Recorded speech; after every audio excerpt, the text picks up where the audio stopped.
everybody? This is Cyber with Love. I hope you guys have been missing me as much as I've been missing you guys in our time away. But I told you once we come back, we're going to be hitting the ground running. You get what I'm saying? So today, I just wanted to show you some of the things I've been learning as I'm studying for these certs. I don't want to keep talking about these certs and show no application of the cert. You know what I'm saying? We actually got the knowledge, so let's apply the knowledge into some fun, interactive ways, right? So today I'm going to be showing you what an attacker might do to steal your information, right? To steal your credentials, right? So one of the things that we're going to be creating right now is a clone site, which is pretty simple to make, surprisingly, right?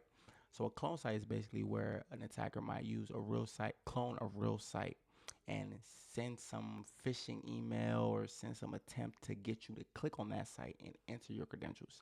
And once they got your credentials, and once you enter your credentials, they got your credentials.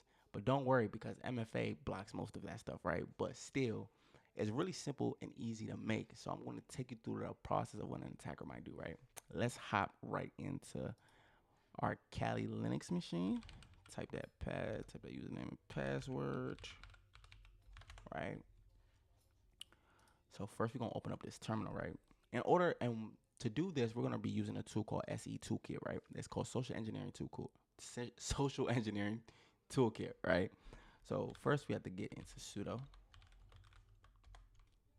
enter that password. Boom. So now we are root level user, which is basically just a super user, just admin user, right?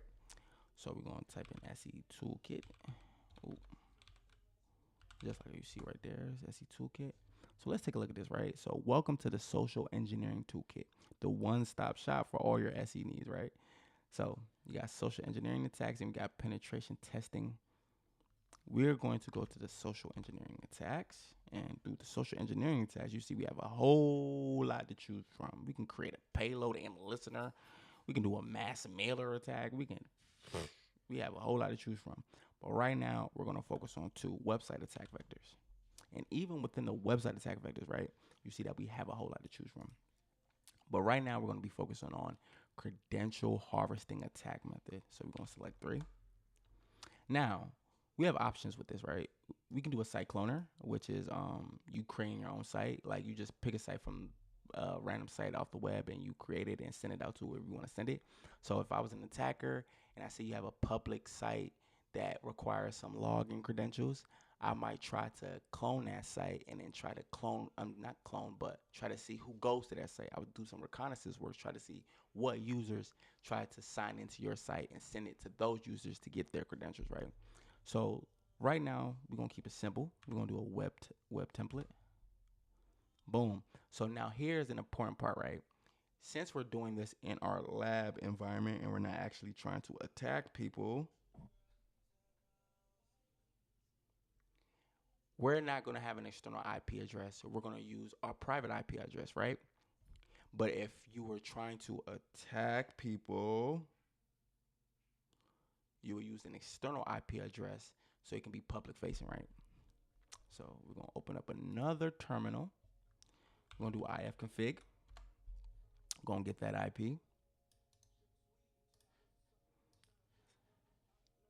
This is the IP to our Kali Linux machine.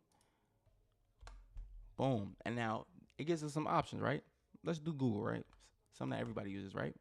So now we see that it's up and running. This confirms that it's up and running, right?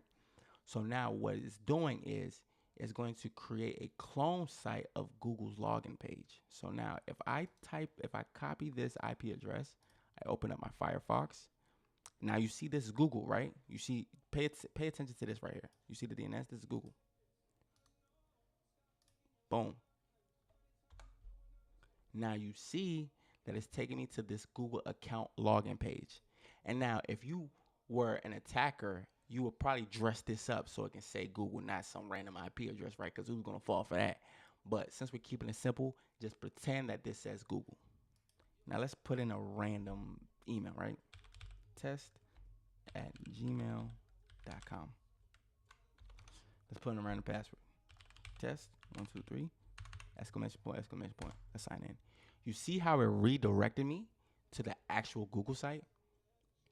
That's something that it will do trying to make the user feel comfortable, like, okay, it's taking me back to the Google site, or maybe the page didn't load correctly or something like that. But by the time it does this, it's already too late. Now let's go to our Kali Linux machine, right?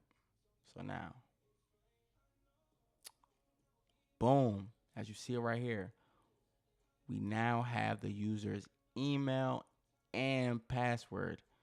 And this is what we're going to use to log into their account. But no worries, right? Because we have something great in place, two-factor authentication. So even though I have the user and the username and the password, if you have two-factor authentication, I still can't get in because you have a PIN that's only going to come to your phone, or you have a PIN that's only going to come to your email, and I still can't get in. So if you don't have two-factor authentication on, make sure you turn it on, right? But this is just something simple that attackers might use, and they might try to see.